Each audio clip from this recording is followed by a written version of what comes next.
औज़ुबिल्लाहिमिनश्शैतानिर्रजीम बिस्मिल्लाहिर्रहमानिर्रहीम इय्याका नअबुदु व इय्याका नस्तईन। तमाम व्यूअर्स को सलाम पेश करता हूं। दोस्तों, आज की वीडियो का जो हमारा टॉपिक है बड़ा ही अच्छा और बड़ा ही इंपॉर्टेंट टॉपिक है। आज का जो टॉपिक है हमारा फायर सेफ्टी से रिलेटेड है। जी हाँ दोस्तों, आज हम इसके अंदर देखेंगे कि किस तरह हम फायर सेफ्टी के पैरामीटर्स को फॉलो कर सकते हैं और किस तरह हमारे यहाँ जो आग जो हमारी लग जाती है उसको किस तरह हम कंट्रोल कर सकते हैं, इसके प्रिवेंशन क्या होती हैं और इसको जब फायर लग जाती है वो किस तरह लगती है, किन चीज़ों के मिलने से बनती है। ये सारी चीज़ें इंशाल्लाह मैं आपको आज प्रेजेंटेशन में बताऊंगा। बहुत दफ़ा हमने देखा है कि जैसे आग लग जाती है तो लोगों को अवेयरनेस नहीं होती कि करना क्या है। लोग जो है एग्जिट कर जाते हैं और फिर वो आग फैलती है और पूरी इंडस्ट्री में लग जाती है और एक इंडस्ट्री से दूसरी, दूसरी से तीसरी, इसी तरह एक बहुत बड़ा डिज़ास्टर क्रिएट हो जाता है। तो ये एक बहुत बड़ा नुकसान होता है दोस्तों।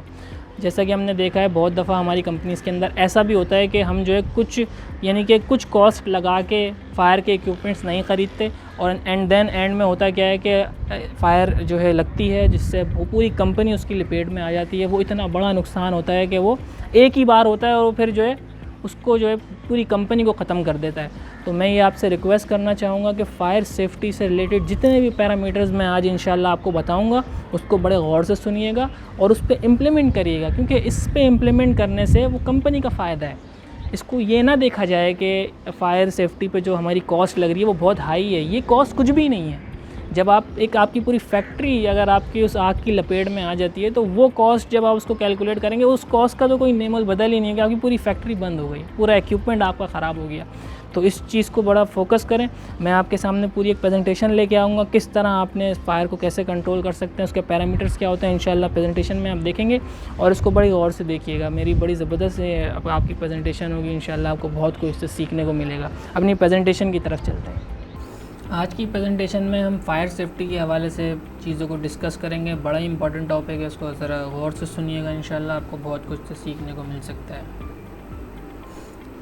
सबसे पहले आप ये समझें कि फायर ट्रायंगल क्या होता है। ठीक है, फायर ट्रायंगल बेसिकली ये होता है कि जैसे कि आप देख सकते हैं ये ट्रायंगल बना हुआ है, इस जगह पे हीट लिखा हुआ है, इस जगह पे फ्यूल लिखा हुआ है, इस जगह पे ऑक्सीजन लिखा हुआ है। ठीक है, हीट, फ्यूल और ऑक्सीजन जब ये तीन चीज़ें मिलती हैं जब ही आग लग सकती है। ठीक है, अदरवाइज़ आग नहीं लग सकती। सिर्फ आप ऑक्सीजन और फ्यूल को मिला देंगे जब भी आग नहीं लगेगी, सिर्फ हीट और फ्यूल मिल जाएगी तब भी आग नहीं लगेगी।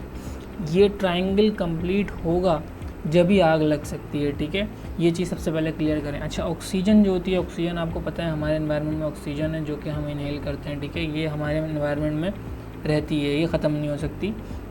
ये हमारे एनवायरनमेंट में ही होती है।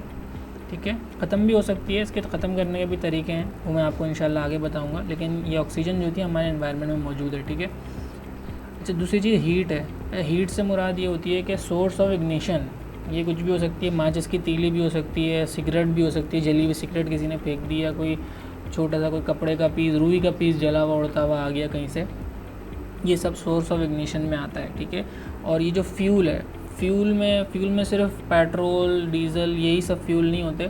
अगर प्लास्टिक है तो वो भी एक फ्यूल है, कपड़ा है तो वो भी एक फ्यूल है, और जैसे लकड़ी है वो भी एक फ्यूल है, क्योंकि उसमें भी वो भी आग पकड़ लेती है। ठीक है, तो ये सब चीज़ें फ्यूल में आती हैं।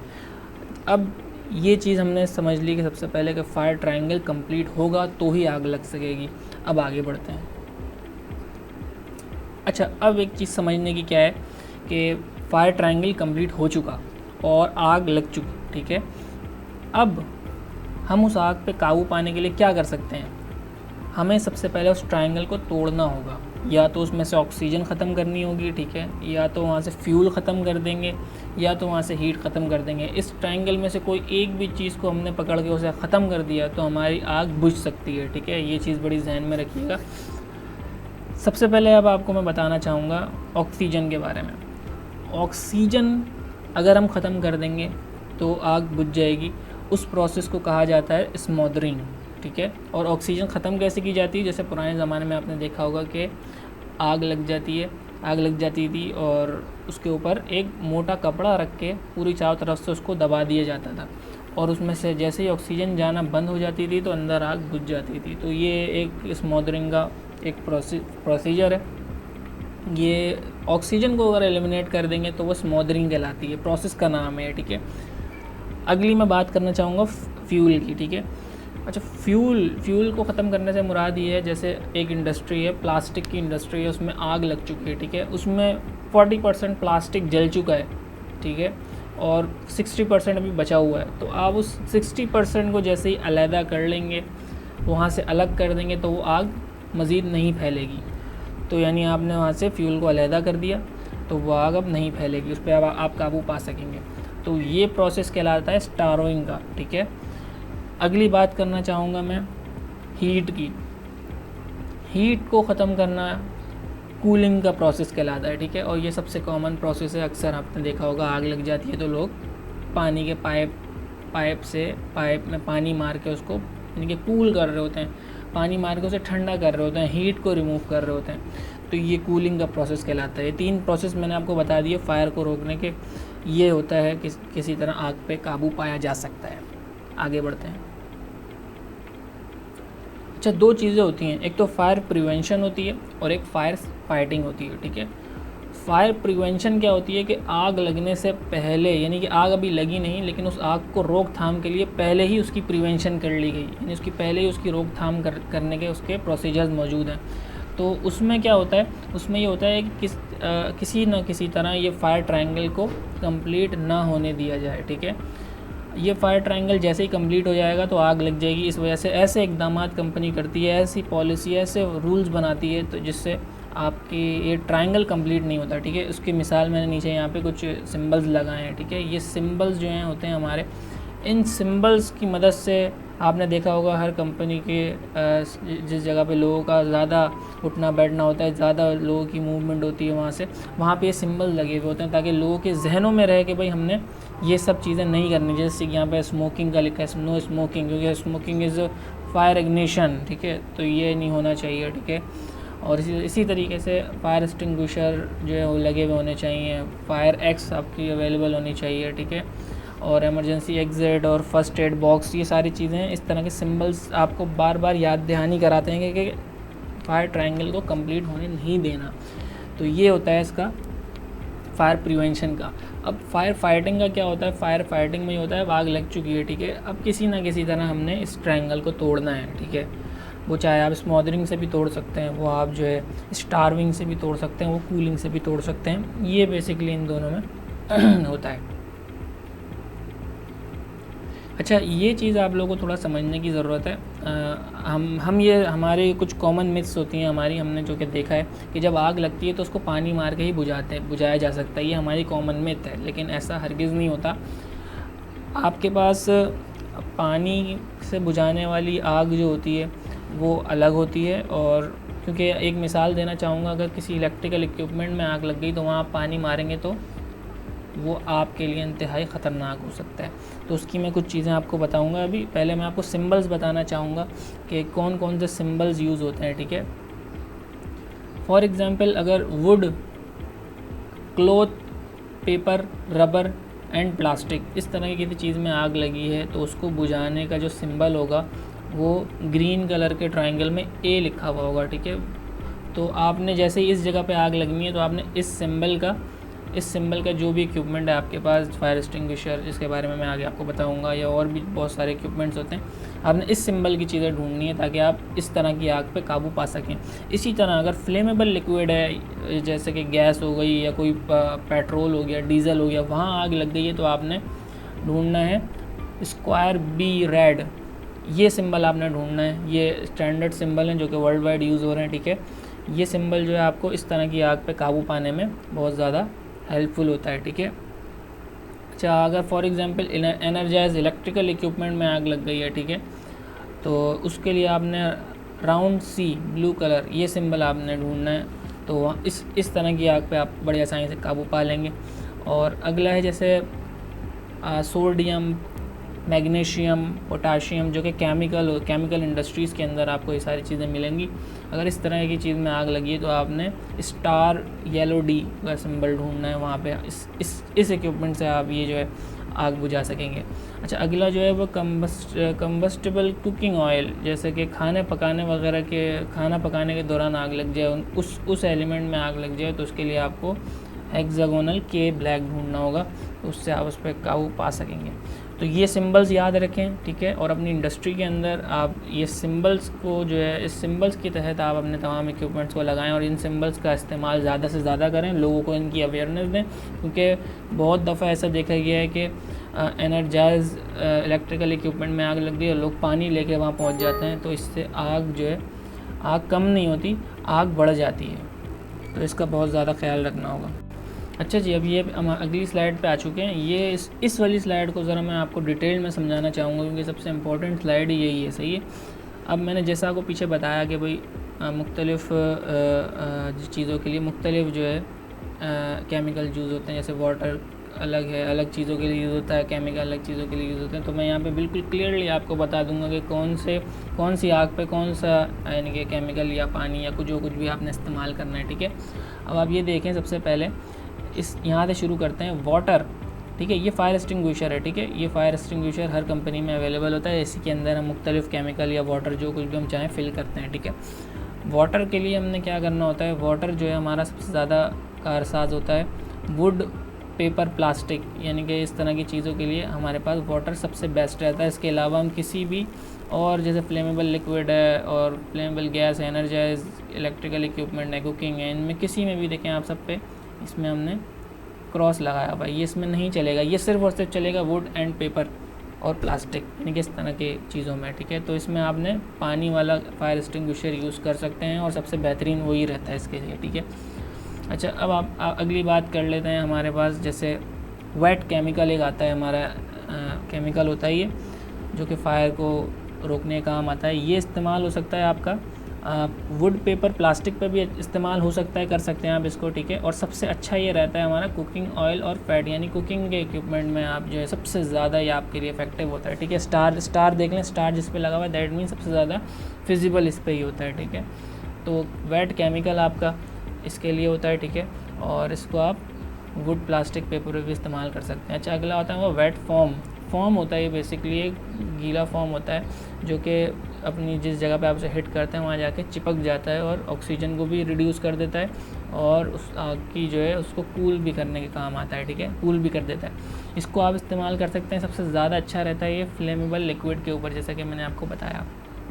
फ्लेमेबल लिक्विड अगर आपकी है तो आप उस पर बआसानी इसकी मदद से बहुत अच्छे तरीके से उस आग को कंट्रोल कर लेंगे। और ये दूसरी चीज़ ये कि आपकी वुड, पेपर, प्लास्टिक पे भी इस्तेमाल हो सकता है और कुकिंग फैट्स के ऊपर भी लिमिटेड इस्तेमाल कर सकते हैं आप, इससे कोई नुकसान नहीं होगा। लेकिन आप एनर्जाइज इक्विपमेंट पे आप इसको इस्तेमाल बिल्कुल नहीं कर सकेंगे, ठीक है। आगे बढ़ते हैं।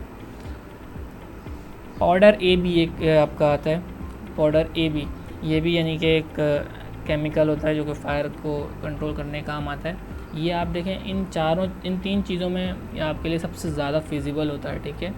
और इसमें आप इसको जस्ट यूज़ कर सकते हैं, कोई मसला नहीं है। और आप इसको कुकिंग फैट के चीज़ों में इस्तेमाल नहीं कर सकते क्योंकि ये इसके लिए नहीं बना, ठीक है। आगे बढ़ते हैं। पाउडर बी ब्रैकेट में ई, ये भी आता है आपके पास एक, इसको आप सिर्फ वुड, पेपर, प्लास्टिक पे इस्तेमाल नहीं कर सकते, बाकी हर तरह की चीज़ पे इस्तेमाल कर सकते हैं, ठीक है। और सबसे ज़्यादा अच्छा ये रहता है फ्लेमेबल कम्बस्टिबल लिक्विड के ऊपर, ठीक है, यानी जैसे कि पेट्रोल, डीजल, इस तरह की चीज़ें, ठीक है। आखिरी में बात करना चाहूँगा कार्बन डाइऑक्साइड, जो कि हर तरह की आग के ऊपर काबू पा सकती है, कार्बन डाइऑक्साइड, क्योंकि इसकी वजह ये होती है कि कार्बन डाइऑक्साइड जो ऑक्सीजन को मारती है। ऑक्सीजन, जैसे मैंने आपको बताया, ऑक्सीजन को अगर हम ख़त्म कर देंगे तो आग बुझ जाएगी। तो ये हर जगह जहाँ पे आप इसको मारेंगे, इसको कार्बन डाइऑक्साइड को, तो वहाँ पे जितनी भी ऑक्सीजन है वो ख़त्म हो जाएगी। और जब ऑक्सीजन ख़त्म होगी तो ये आग बुझ जाएगी। अब वो चाहे वो आपकी इलेक्ट्रिकल की आग हो, चाहे वो किसी वुड की आग हो, किसी भी तरह की आग हो, तो सबसे ज़्यादा फिजिबल हमारा कार्बन डाइऑक्साइड रहता है। और सबसे ज़्यादा कार्बन डाइऑक्साइड जो सबसे ज़्यादा इफ़ेक्ट करता है वो करता है इलेक्ट्रिकल इक्विपमेंट को। तो दोस्तों, ये चीज़ मैं आपको बहुत ज़्यादा गहराई में जाके बताना चाहता हूँ कि आप इलेक्ट्रिकल इक्विपमेंट के ऊपर कभी भी पानी ना मारें, क्योंकि इससे आग मज़ीद बढ़ेगी, कम नहीं होगी। क्योंकि हमने देखा है कि हमें सिर्फ यही पता है कि आग को बुझाने के लिए पानी मारना है, ये ऐसा हरगिज़ नहीं होता। इस चीज़ को पढ़ें, मेरी ये प्रेजेंटेशन देख के अपनी अवेयरनेस बढ़ाएं, और जितनी अच्छी आपकी इक्विपमेंट की सिलेक्शन होगी उतनी ही अच्छी आपकी फायर की कंट्रोलिंग हो सकती है, ठीक है। बहुत दफ़ा आग बहुत ज़्यादा बढ़ जाती है तो इसकी वजह ये भी होती है कि वहाँ पे सारी यानी कि एक्सटिंग्विशर्स भी मौजूद होते हैं, सारी सेफ्टी के इक्विपमेंट भी मौजूद हैं, लेकिन वो गलत इक्विपमेंट इस्तेमाल कर देते हैं उस आग पे, जो कि वो आग को कम करने के बजाय डबल और डबल से भी ज़्यादा उसको बढ़ा देती है। तो ये चीज़ें इंपॉर्टेंट हैं, इसको समझें प्लीज़, ये मैं आपसे रिक्वेस्ट कर रहा हूँ। अगली स्लाइड पे आ चुके हैं। अब मैं आपको ये बताऊंगा कि हीट ट्रांसफ़र कैसे होती है। जब आग लगती है तो आग ट्रांसफ़र आगे किस तरह होती है। सबसे पहली जो आपकी होती है, जिस तरह आग ट्रांसफ़र होती है, वो डायरेक्ट बर्निंग कहलाती है। डायरेक्ट बर्निंग ये होती है कि जैसे आपके कार्टन के बॉक्सेस पड़े हुए हैं, ठीक है, उनके ऊपर आग लग गई, वो आग जो है वो एक से पकड़ के दूसरे से तीसरे पे चौथे, इस तरह करके जितने भी बॉक्सेस हैं सबको आग ने लपेट लिया और वहाँ पे आग लग चुकी है और बहुत बड़ा डिज़ास्टर हो गया। तो ये डायरेक्ट बर्निंग कहलाता है, ठीक है। दूसरी चीज़ होती है हमारी कन्वेक्शन। ये किस जैसे कि हमने साइंस में इसको पढ़ा हुआ है, ठीक है। कन्वेक्शन क्या होती है, जैसे एक जगह नीचे आग लग चुकी है, उस आग की हीट इतनी हो गई कि वो पूरी बिल्डिंग में वह हीट फैल चुकी है और उस आग जो है बेसमेंट में लगी है और उसकी हीट पूरी बिल्डिंग में फैल चुकी है और छत पे जो कि फ्लेमेबल लिक्विड रखे हुए थे वहाँ पे भी हीट पहुँची और जब हीट उसका लेवल बहुत ज़्यादा हो गया तो वो फ्लेमेबल लिक्विड में भी आग लग गई। जैसे कि इस वक्त स्क्रीन पे भी आप देख सकते हैं, यहाँ पे इस जगह पे आग लगी हुई है और हीट यहाँ से यहाँ ट्रांसफॉर्म हुई, यहाँ से यहाँ ट्रांसफॉर्म हुई और इस जगह पे कोई फ्लेमेबल लिक्विड रखा होगा और हीट के होने की वजह से इसमें भी आग लग गई। तो ये कन्वेक्शन का जो एक होता है, कन्वेक्शन कहलाता है इस तरह हीट ट्रांसफ़र होना। अगली चीज़ क्या आती है, कंडक्शन। कंडक्शन बेसिकली क्या होती है, जैसे इस पिक्चर से मैं आपको समझाना चाहूँगा। ये एक दीवार है, ठीक है, दीवार के इस तरफ आग लग चुकी है और इस तरफ आपका प्रोडक्ट रखे हुए हैं, ठीक है। यहाँ पे आग लग चुकी है, यहाँ से हीट इस दीवार से टकरा रही है, टकराने के बाद इस दीवार से हीट ट्रांसफ़र हुई इस आपके प्रोडक्ट के पास। अब ये प्रोडक्ट जो था ये फ्यूल था, ठीक है। इसके ऊपर जब हीट ट्रांसफ़र होती है, जब कम हीट थी, जब इसका हीट का लेवल कम था, जब तक इसको कुछ नहीं हुआ, लेकिन जब हीट बहुत ज़्यादा फैल चुकी उसके बाद ये होने लगा कि इसने भी आग पकड़ना शुरू कर दी और एक वक्त आएगा कि यहाँ पे भी एक बड़ी आग लग जाएगी। तो ये कंडक्शन में भी बहुत ज़बरदस्त किस्म की आग लग सकती है। अगली चीज़ होती है रेडिएशन। अच्छा, रेडिएशन को समझने का तरीका क्या है, जैसा कि हम आमतौर पे देखा है सर्दियों में हम आग लगा के उसके ऊपर हाथ ऐसे लेके जाते हैं तो हमें गर्मी सी फील होती है, वो हमें अच्छी लगती है, ठीक है। तो यही रेडिएशन होती है कि आप उसके चारों तरफ उसकी हीट की आपको हीट महसूस होगी और तो ये एक तरीका होता है, उसके आग के चारों तरफ हीट जो है फैल रही होती है, ये रेडिएशन कहलाती है। इसी तरह सूरज की जो शुआएँ हम तक पहुंच रही हैं वो भी रेडिएशन के तहत हमारे पास आ रही हैं, ठीक है। सबसे अच्छी एग्जांपल इस वक्त इन तीनों चारों चीज़ों की जो है आपको मैंने यहाँ पे दिखा रहा हूँ। रेडिएशन, कन्वेक्शन और कंडक्शन। देखें ये जो चूल्हा है इसके अंदर से जो हीट निकल रही है वो एक रेडिएशन की सूरत में निकल रही है। अब रेडिएशन जब निकल रही है तो रेडिएशन क्या होती है, वो इसके अंदर इस पानी के अंदर ट्रांसफॉर्म हो गई, ठीक है। नीचे जो है आपका ये पूरा एक आपका बाउल है, इसके अंदर आपने जैसे ही देखा कि नीचे हीट थी, हीट ट्रांसफ़र होने लगी तो वो ऊपर लिक्विड में आ गई, तो ये कन्वेक्शन हो गया। और जब यहाँ पे हीट पूरे पानी में हीट फैल चुकी है और फिर इसके बाद क्या हुआ, इसके हैंडल में भी आपके जो है हीट आने लगी, तो ये कंडक्शन कहलाता है। तो ये एक पूरा एग्जाम्पल है इसकी। अच्छा, अब मैं आपको बताऊंगा कि आग लगने की कॉमन कॉजेज़ क्या क्या हो सकती हैं, ठीक है। उसको अगर आप अपने कहीं इर्द गिर्द देखें तो उसको ख़त्म करने की कोशिश कीजिएगा। आग लगने की कॉमन कॉजेज़ क्या होती हैं, इलेक्ट्रिकल इक्विपमेंट। जैसा कि इस तस्वीर में मैंने दिखाया आपको कि ये इलेक्ट्रिकल इक्विपमेंट का इतना ख़तरनाक किस्म का मिसयूज़ हुआ है कि इसमें आग लगेगी ही लगेगी। तो ये अगर आपने कहीं देखा है, हर आपके सॉकेट की एक वो होती है, उसकी पावर होती है कि आप उसके अंदर उससे ज़्यादा आप उसको लोड ना दें, क्योंकि ज़्यादा लोड देंगे तो वहाँ पे वो उसके ऊपर आग लगेगी। तो ये चीज़ आपने बड़ा देखना होता है कि आप उसके ऊपर एक्स्ट्रा लोड तो नहीं दे रहे। और ये जिस तरह की यहाँ पे हालत हुई है हमने अक्सर देखा है, कंपनीज़ में भी हमने देखा है कि लोग अपने काम निकालने के लिए इस तरह की जुगाड़ें करते हैं, क्योंकि हम जुगाड़ को बड़ा पसंद करते हैं हम लोग। तो ये इस तरह की जो ख़तरनाक जुगाड़ हैं जिससे हमारा बहुत बड़ा नुकसान हो सकता है, इसको हमने रोकना होगा, ठीक है। अगली चीज़ होती है इग्निशन जितनी भी है आपकी, उसका इस्तेमाल कम से कम करें वर्किंग एरियाज़ में। जैसे आप सिगरेट पी रहे होते हैं, हमारे देखा इंडस्ट्री के अंदर मशीन भी चल रही है और सिगरेट भी चल रही है, तो ये इंतहाई ख़तरनाक है, ठीक है। और इस तरह की जितनी भी चीज़ें हैं, माचिस हो गई और ये सारी चीज़ें जलती हैं उसमें, उसको बिल्कुल से ख़त्म करें। इग्निशन वाली हर चीज़ को वर्किंग एरिया से बिल्कुल ख़त्म करें, बिल्कुल से। अच्छा, अगली चीज़ आती है हॉट वर्क। हॉट वर्क में जैसे वेल्डिंग का प्रोसेस हो जाता है, ठीक है। वेल्डिंग का प्रोसेस इंतहाई ख़तरनाक और इंतहाई डेंजरस प्रोसेस होता है, इस सेंस में कि वो बहुत हीट निकल रही होती है उसमें, और मुसलसल उसके अंदर से एक सोर्स ऑफ इग्निशन निकल रही होती है, वो उस प्रोसेस का ही हिस्सा होती है, ठीक है। तो ऐसी एरिया को आपने बिल्कुल क्लियर रखना होता है हर किस्म के फ्यूल से। वहाँ पे आपने कोई प्लास्टिक की चीज़ नहीं रखनी होती, वहाँ पे आपने कोई कपड़े की चीज़ नहीं रखनी होती, वहाँ पे आपको सारी जितनी भी चीज़ें रखनी है वो आपको फायर से जो लड़ सकती हैं, जैसे कि मेटल हो गया, मेटल की टेबल हो गई, इस तरह की चीज़ें होती हैं, उन चीज़ों का इस्तेमाल होता है। वहाँ पे कोई पैकिंग का सामान नहीं होता या कुछ इस तरह की कोई चीज़ नहीं होती, ठीक है। इस चीज़ को आपने बड़ा गौर से देखना होगा, समझना होगा आपको इस चीज़ को, वरना मैंने अक्सर देखा है वेल्डिंग डिपार्टमेंट के अंदर वहीं पैकिंग भी चल रही है और उसी जगह पे बोरे के बोरे पड़े हुए हैं, यानी कि जो पार्ट्स जो है वेल्डिंग वालों के पास आते हैं वो बोरों की सूरत में आते हैं, वो बोरे भी वहीं पड़े हुए हैं और वहीं वेल्डिंग चल रही है। तो ये सारी चीज़ें बिन्स होती हैं प्लास्टिक की, वो भी इन्हीं के साथ रखे हुए होते हैं, वहीं पे पार्ट बना के बिन में पार्ट डाल रहे होते हैं। तो ये सारी चीज़ें मैं खुदारा रिक्वेस्ट करता हूँ उसको ख़त्म करें, ये आग लगने का बहुत बड़ा ख़तरा है, ठीक है। अगली चीज़ स्मोकिंग, ये सबको पता है स्मोकिंग नहीं होनी चाहिए किसी भी वर्किंग एरिया में। कुकिंग अप्लाइंसेस, जैसे आपको पता है कि खाना पकाने में आग का इस्तेमाल होता है, तो वहाँ पे थोड़ा सा एहतियात करें, वहाँ पे भी आग लग सकती है। जैसे कंपनीज़ के अंदर किचन होते हैं वहाँ पे एहतियात करनी चाहिए, ठीक है। और हीटिंग अप्लाइंसेस, जैसे आपने देखा होगा कि हीटर टाइप की चीज़ें जो कि काफ़ी कम ही यूज़ होते हैं लेकिन इनसे भी आग लग सकती है, इस तरह की चीज़ों से आग लग सकती है, इसको भी आपने ज़रा देखभाल के इस्तेमाल करना होता है। अच्छा, अब ये जो चीज़ें मैंने आपको दिखाई, ये डिवाइसेस होती हैं हमारी आग को, यानी कि कहा जाए कि उसको कंट्रोल करने में, उसकी आइडेंटिफिकेशन करने के लिए कुछ डिवाइसेस आती हैं हमारी, जो कि हमारी इंडस्ट्रीज़ यूज़ कर रही हैं। जैसे कि इसमें स्मोक डिटेक्टर्स आते हैं, मैनुअल कॉल पॉइंट आता है, और इसके अंदर से हमारे मुख्तलिफ हीट डिटेक्टर्स होते हैं, ठीक है, और रिस्पॉन्स इंडिकेटर होता है, हूटर होते हैं। ये सारी चीज़ें हैं जो कि हमारे मदद करती हैं आग को फ़ौरी तौर पे बताने में कि आग लगी है, कहाँ लगी, किस तरह लगी। इसकी मैं एक एग्ज़ाम्पल आपको देता हूँ अभी। जैसे कि ये एग्ज़ाम्पल मैंने आपको दी है, ये पूरा समझ लें एक फैक्ट्री है पूरी, ठीक है। ये यहाँ पे स्मोक डिटेक्टर लगा हुआ है, यहाँ पे लगा हुआ है, ये इस जगह पे लगा हुआ है, ठीक है। ये हर जगह तकरीबन ये स्मोक डिटेक्टर लगा हुआ है। अब जैसे मैं आपको समझाऊँ, इस जगह पे अगर आग लगेगी तो फ़ौरन धुआं इसके अंदर जाएगा, ठीक है। इसमें जैसे धुआं जाएगा तो ये जो है अलार्म, पूरी कंपनी के अलार्म बजा देगा, और इसका जो इसके पूरा जो पैनल लगा हुआ है, इसका पैनल बता देगा कि स्मोक डिटेक्टर नंबर इस जगह पे इसने जो है स्मोक जो है फ़ील करा है। जैसे सबको पता है कि भाई जैसे अगर ये नंबर 1 है, स्मोक डिटेक्टर नंबर 1 है, तो स्मोक डिटेक्टर नंबर 1 जो है इस जगह पे ही लगा हुआ है, तो सबको पता है कि भाई इस जगह पे आग लग चुकी है। हत्ता कि अगर कोई सिगरेट भी पीता हुआ यहाँ से गुजर जाएगा तो उसका स्मोक इसमें जाएगा तो भी लोगों को पता चल जाएगा। तो ये एक कंपनीज यूज़ कर रही हैं, बड़ी अच्छी चीज़ होती है। इस तरह के मैं रिकमेंड करूँगा कि हर कंपनी यूज़ करे, क्योंकि फ़ायर बहुत ख़तरनाक चीज़ है। अगर उसको फ़ौरी तौर पर काबू ना किया जाए तो इंतहाई ख़तरनाक नुकसान हो सकता है।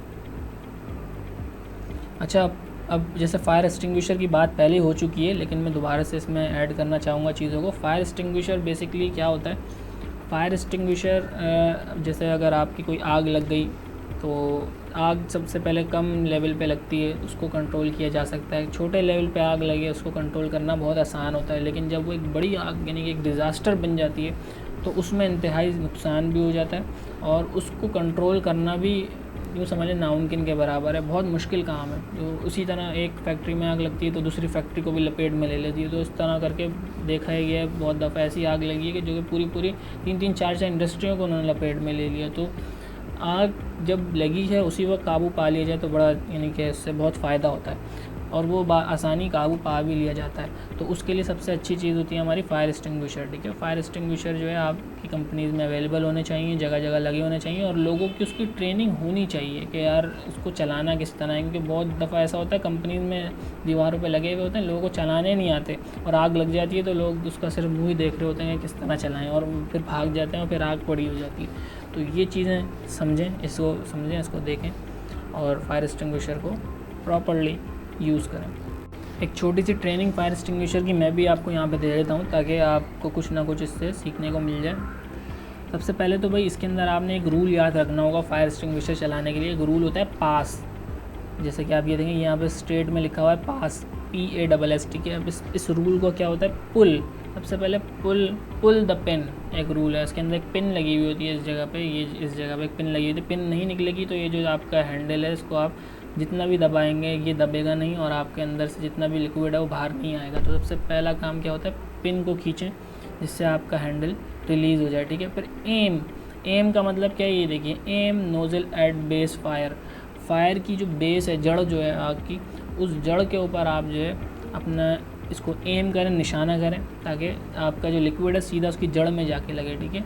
स्क्वीज़ का क्या मतलब है, स्क्वीज़ द हैंडल, यानी कि हैंडल को प्रेस करें, स्क्वीज़ करें ताकि अंदर से जो लिक्विड है वो बाहर आए और इसको आग को बुझा दे। फिर उसका स्वीप का क्या मतलब है, ये देखिए आप, sweep nozzle side to side, यानी कि आप उसको एक ही जगह पे आग को ना मारें, उसकी जड़ में आगे पीछे करते रहें, स्वीप करते रहें ताकि उसकी चारों तरफ से आग जो है बुझ जाए। अब नोट मैंने यहाँ पे क्या लिख दिया, देखिए नोट सबसे इंपॉर्टेंट होता है। नोट में मैंने क्या लिखा है, यूज़ करेक्ट फायर एक्सटिंग्विशर। जैसा कि मैंने आपको भी बताया कि अगर इलेक्ट्रिकल आग लगी है उसमें अगर आप पानी इस्तेमाल कर देंगे तो आग ख़त्म नहीं होगी, वो इंतहाई ख़तरनाक आपके लिए भी हो जाएगी और वो आग मज़ीद फैलेगी। तो ये चीज़ें ज़रूरी हैं कि आप फायर एक्सटिंग्विशर प्रॉपर्ली इस्तेमाल करें। सिंबल लगा होना चाहिए, सबको सिंबल के बारे में पता होना चाहिए कि भाई मैंने इस सिंबल का उठाया है क्योंकि यहाँ पे इलेक्ट्रिकल की आग लगी है। तो इस तरह आग को काबू पाना कोई बड़ी बात नहीं। अदर फायर फाइटिंग इक्विपमेंट्स हैं जिसके अंदर हाइड्रेंट सिस्टम है, ठीक है, फायर अलार्म है, होज़ रेल कहलाती है ये, ठीक है, स्मोक डिटेक्टर मैं आपको पहले ही बता चुका हूँ।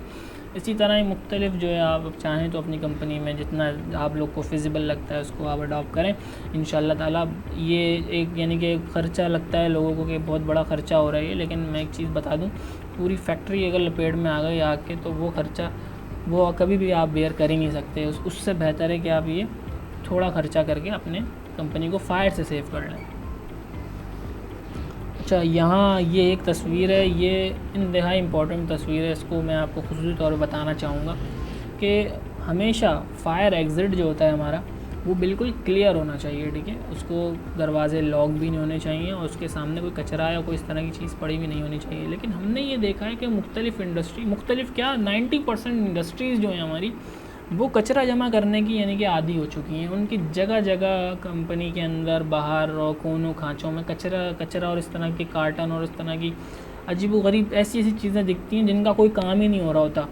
तो मैं ये कहूँगा कि यार आप लोग इस तरह की चीज़ों को ख़त्म करें, क्योंकि ये फ्यूल रखा हुआ है आपने, फ्यूल ज़्यादा से ज़्यादा एलिमिनेट करा जाता है फैक्ट्रियों से। फ्यूल जो होता है ना, और जितनी भी आपकी यूज़लेस चीज़ें वो सब फ्यूल में आती हैं।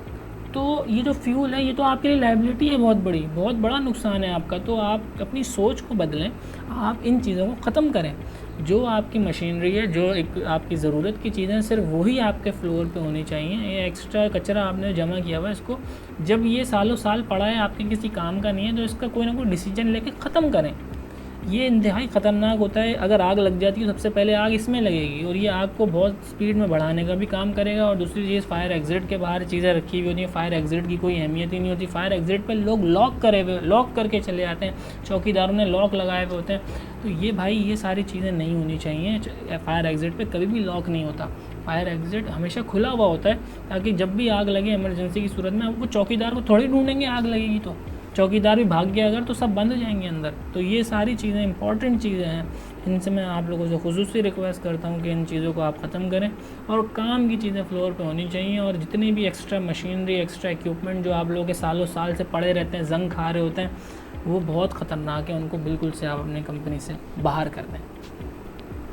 एमरजेंसी प्रोसीजर, ये मैं आपको थोड़ा सा दिखा रहा हूँ कि इमरजेंसी प्रोसीजर आग से बचने के लिए बनाए जाते हैं। किस तरह के होते हैं भाई, इन केस फायर, इस तरह का एक प्रोसीजर होता है। इन केस फायर एक रूल है रेस का, ठीक है। रेस के रूल में क्या होता है, रिमूव पीपल फ्रॉम डेंजर, यानी ख़तरनाक जगह से लोगों को निकाल दिया जाए। Alert other and raise alarm, ठीक है। ये एक रूल होता है, ये आप कहीं ना कहीं लगाएं और उसकी ट्रेनिंग कराएं लोगों की।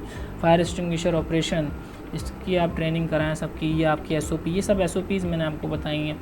ये SOPs आप जो है सारी बना के अपने लोगों की ट्रेनिंग करें और जगह जगह इसको डिस्प्ले करें। वर्कर से लेके चौकीदार से लेके GM लेवल तक के आदमी की इसकी ट्रेनिंग होनी चाहिए ताकि उन सबको पता हो, क्योंकि पॉजिटिव सेफ्टी कल्चर पैदा हो, क्योंकि हमेशा पॉजिटिव सेफ्टी कल्चर ही आपको बचा सकता है। कोई एक डिपार्टमेंट या कोई एक आदमी या कोई एक सेफ्टी का आदमी कभी भी पूरी फैक्ट्री को नहीं बचा सकते। ये चीज़ जहन में रखिएगा। इमरजेंसी एवोकेशन, प्लान, ये भी बड़ा ज़रूरी होता है। एवोकेशन बेसिकली मतलब ये होता है कि इंसान को सेफ़ली एक जगह से दूसरी जगह लेके चला जाया जाए, ठीक है। तो उसके लिए फ़ायर एग्ज़िट्स होने चाहिए मुख्तलिफ़ जगहों पे। तो ये ज़रूरी चीज़ें होती हैं आपकी, आपको पता हो कि हमारे कहाँ कहाँ एग्ज़िट्स हैं, कौन सा एग्ज़िट सबसे करीब है, ये सारे डिसीजन हमने लेने होते हैं। तो ये बड़ा ज़रूरी होता है किस तरह लोगों को एवोकेशन प्लान दिया जाए, कैसे एवोकेशन की जाए। तो ज़रूरी चीज़ है ये भी, इसको भी ज़रा फॉलो करना चाहिए। दोस्तों यहाँ पे मेरी प्रेजेंटेशन का इख्तिताम होता है। बहुत शुक्रिया दोस्तों, ये थी मेरी पूरी प्रेजेंटेशन जो कि आप लोगों ने देखी। उम्मीद करता हूँ कि मेरी वर्किंग और मेरी रिसर्च से आप लोगों को काफ़ी फ़ायदा हुआ होगा। और हो सकता है कि मैं जो है यानी कि टाइम की कमी की वजह से बहुत सारी चीज़ें जो है स्किप कर गया हूँ, तो आप जो है इसमें कोई परेशानी की बात नहीं है। आप कमेंट के ज़रिए मुझसे रब्ता करें, आप कमेंट करें, जो भी आपके सवालात हैं इंशाअल्लाह ताला मैं आपको उसके जवाबात दूंगा और बड़ी क्लियरली आप लोगों को जवाबात दूंगा। और आप लोगों को इसके हवाले से किसी भी किस्म की क्यूरी है तो वो आप मुझसे पूछ सकते हैं। मेरी पूरी कोशिश थी कि किसी न किसी तरह आप लोगों तक फ़ायर सेफ्टी से रिलेटेड जितनी भी अवेयरनेस है वो सारी आप लोगों तक पहुंचाऊं। और मुझे उम्मीद है इस बात की कि मैंने इसके ज़रिए आप लोगों तक काफ़ी हद तक इसकी जो है इन्फॉर्मेशन पहुंचा दी होगी। दोबारा रिक्वेस्ट कर रहा हूं आप लोगों से कि फ़ायर सेफ्टी को जो है इसको जो है प्रायोरिटी दें, क्योंकि बहुत ज़रूरी चीज़ है। अगर नहीं देंगे तो आग एक ही बार लगती है, और वो जब एक बार लग जाती है तो फिर उसको जो है वो एक ही बार का आपका डिज़ास्टर होता है, जो कि आप ये समझते हैं कि आग नहीं लगती तो उसकी ज़्यादा इतना पता नहीं होता, लेकिन जब एक बार लग जाती है तो फिर उसके बाद हम अफसोस के अलावा हमें बस कुछ नहीं रहता। तो इस वीडियो को देख के इससे इन्फॉर्मेशन हासिल करें और इस पर अमल करें। उम्मीद करता हूँ आपको मेरी वीडियो पसंद आई होगी। अगर पसंद आई तो लाइक करें, सब्सक्राइब करें मेरे चैनल को, और ताकि आने वाली वीडियोज़ हमारी सबसे पहले आप तक पहुँच सकें। शुक्रिया।